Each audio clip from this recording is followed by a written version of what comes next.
Oke, baik. Masuk di pertemuan ke-11 yaitu tentang manajemen file ya.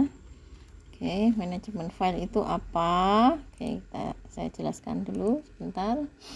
Manajemen file itu suatu metode ya dan struktur data yang digunakan oleh sistem operasi komputer untuk mengatur atau mengorganisir file yang berada di disk atau partisi disk ya. Hard disk itu loh, disk itu ya. Nah, sedangkan sistem file itu sebenarnya sama aja ya antara manajemen file kemudian sistem file. Tetapi kalau sistem file itu partisi atau disknya yang digunakan ya untuk menyimpan berbagai file di komputer dengan cara tertentu. Ada yang biasanya kan C, D, E gitu kan ya ininya partisinya. Nah, itu sistem filenya ya. Kalau manajemen file itu metodenya ya. Misalkan dia folder kah atau file kah gitu ya. Nah, dikasih nama kah. Nah, itu akan kita pelajari lebih lanjut. Nah, file sendiri itu kan sebuah data yang penting ya. Data itu kan penting bagi kita ya. Nah, karena dia itu sangat penting, lalu kita harus mengatur file tersebut agar mudah didapatkan atau diakses ya. Jika tidak, maksudnya jika tidak mudah diakses kan biasanya dia di mana hilangkah atau susah untuk menemukan. Nah, itu akan menjadi masalah besar kalau tidak di manajemen filenya. Oke. Nah, kita masih di manajemen file ya. Nih, ini contoh dari bagaimana kita harus memanajemen sebuah file. File itu ya harus mempunyai sebuah nama ya. Nama itu apalah, misalkan UP45 ini tentang apa, sistem operasi ya. Nah, itu semua di situ. Berarti semua tentang sistem operasi saya masukkan di situ. Contohnya seperti itu. Minimal lah seperti itu, dia punya nama dan dia punya identitas ya. Minimal mempunyai karakter ya. Bisa angka 1 ya. Minimal mempunyai karakter 1. Boleh dikasih nama 1 gitu boleh ya. Bisa huruf atau angka ya. Itu boleh ya. Dan juga dia mempunyai ekstensi ya. Ekstensi itu apa? Yaitu identitas pada 3 huruf terakhir. Contohnya GIF, doc, PPT, JPG, PNG, PDF ya dan sebagainya. Ini tipenya itu. Sini maksudnya. Oke, itu tentang identitasnya ya.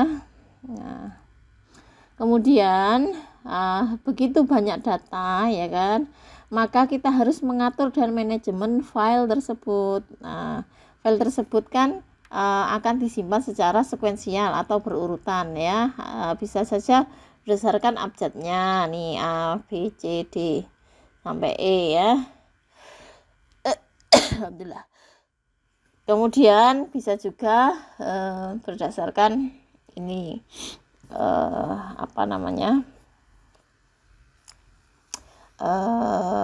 kejadian ya. Ini kalau yang ini berdasarkan abjad ya. Ini seperti itu. Agar mudah dalam pencarian file tersebut itu ya. Pilek ini. Nah, kemudian apa sih manfaatnya dari manajemen file ya? Yang pertama itu memudahkan dalam pencarian file ya.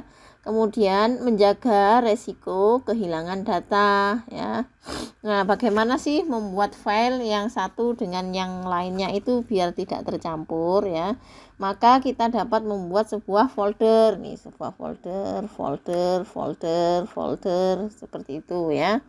Nah, lalu kita akan membuat subdirektorinya ya, kayak yang tadi saya misalkan UP45 ini tentang UP45. Subdirektorinya apa? Sistem operasi gitu ya.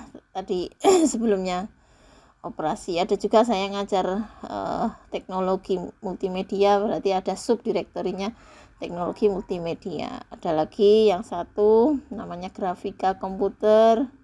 Ada subdirektorinya grafika komputer. Nah, seperti itu contoh-contoh dari subdirektori. Nah, maka kita dapat mencari file tersebut pada subdirektori agar kita tahu ya kalau kita itu mau mengakses misalkan apa materi apa gitu, itu mudah sekali bagi kita ya, dan cepat biar tidak bingung ya.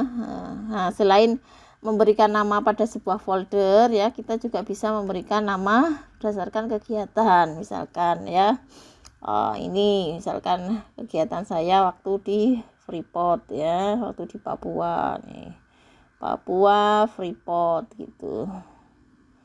Nah, ini yang UP dan sebagainya gitu. Itu contohnya ya. Kemudian manfaat manajemen file ya. Sebuah data itu kan dapat berisi file, gambar, video, pemrograman, dokumen dan sebagainya kan. Nah, sebagaimana pentingnya sebuah data, maka kita dapat melakukan beberapa cara untuk melindunginya ya kan. Biar tidak hilang, tidak mudah hilang gitu loh datanya itu. Nah, data itu bisa kita simpan pada media online juga ya, seperti Google Drive atau Cloud itu ya. Maka data tersebut bisa lebih aman dan kita dapat menggunakan password sendiri berdasarkan password email itu kalau pakai Google Drive gitu ya. Nah, kelebihan dari manajemen media online ini itu kita dapat mengaksesnya di mana saja dan kapan saja selama ada jaringan internet ya. Itu kelebihannya. Kalau kekurangannya ya jelas ya, tergantung pada jaringan internet. Oke, masuk ke minimalisir kehilangan data ya. Minimalisir kehilangan data gimana caranya ya? Bisa kita membackup data itu di beberapa direktori atau online ya. Misalkan kalian punya direktori C, D, dan E. Kalau dirasa data itu sangat penting, dia di backup di D ada, di E pun juga ada, atau juga di cloud juga ada. Di backup di sini data. Nah, itu cara meminimalisir kehilangan datanya ya. Nah, kenapa penting? Nah, karena semisal data itu sangatlah penting, kita harus membackupnya. Kalau kita cuman satu data, misalkan terjadi sesuatu ya, misalkan kita lagi belajar kemudian bikin kopi, ternyata kopinya tumpah di laptop. Nah, hancurlah itu data atau laptopnya atau harddisknya ya, karena udah ketumpahan kopi. Nah, kita masih punya backupannya di cloud misalkan seperti itu, atau di harddisk eksternal seperti itu ya. Nah, itu pentingnya dalam meminimalisir kehilangan data. Nah, kita dapat mempassword folder atau file tersebut ya, bisa atau caranya. Kemudian kita juga dapat mengkonversi data, misalkan dari dokumen ke PDF atau PDF ke Excel atau Excel ke gambar dan sebagainya. Kemudian bisa juga di hidden ya, hidden data itu bisa. Kemudian dengan perangkat software tambahan seperti Recoova ya. Recoova itu untuk mengembalikan data yang terhapus. Nah, kemudian menghapus data yang kadaluarsa dan sudah tidak digunakan, itu penting ya, biar memorinya ini tidak penuh gitu. Oke, ini contoh dari Recoova ya. Recoova itu aplikasi ya yang sangat berguna kalau sekarang ya. Itu dikembangkan oleh kreator CC Cleaner biasanya, alhamdulillah. Biasanya untuk membersihkan PC ya, register yang nggak digunakan itu di CC Cleaner bisa ya. Nah, itu istilahnya dia bisa mengembalikan data yang telah dihapus gitu ya. Biasanya kan kalau data di delete kemudian dia hilang, kemudian di recycle bin, kemudian dibuka recycle binnya, kemudian di restore, dia akan kembali kan. Tapi ketika kita shift delete, tulisan shift SHIFT delete, shift delete itu ketika kita buka di mana, recycle bin itu tidak akan muncul karena dia dihapusnya permanen. Nah, tapi ada harapan namanya Recuva. Dia berfungsi untuk mengembalikan file atau program atau data yang terhapus itu ya. Nanti bisa dicoba sendiri ya, dihapus data yang penting, jangan lupa di backup dulu, kemudian dikembalikan dengan Recuva ya, shift del ya kalau menghapus permanen. Nah, ini menghapus file kadaluarsa juga bisa dilakukan ya, biar memorinya tidak gampang penuh.